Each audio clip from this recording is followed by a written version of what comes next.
niyo po sa inyo, pwede niyo na itong gamitin kaagad. First move lang na gagawin niyo. Kailangan niyo po siyang tanggalin sa styro. Hindi po siya pwede nang ipatong sa styro.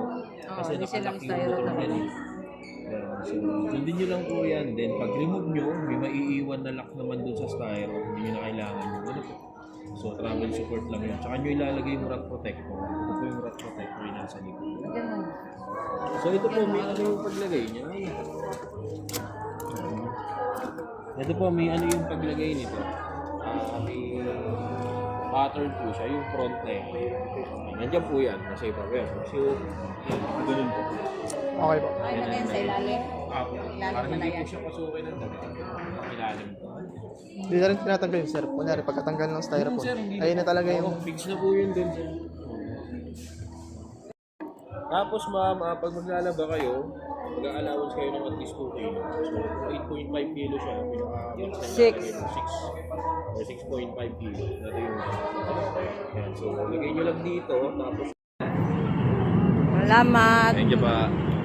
Salamat ano. Sir. Ha?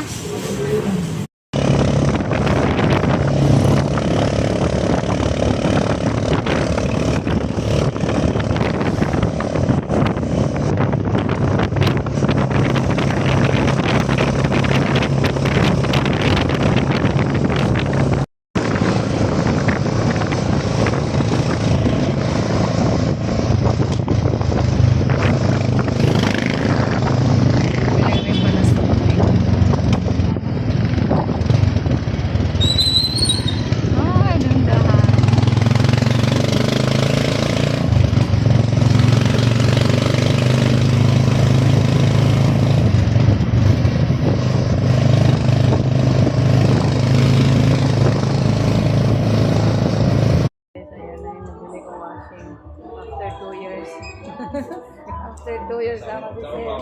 Asawa na si Sir. Ayan, thank you po sa inyo pag ano Thank you sa inyo, ma'am. Shout out sa inyong lahat. Salamat. Ganda pala dito sa Abenson. Ha? Oh, i-upload ko yan. Dami naming inikutan. Dito pala kami mapunta sa Abenson. Ay, salamat po. Balik po kayo. Oh, umikot na ako lahat. Daming nag-ano tawag talaga. Dito ka na, ma'am, dito.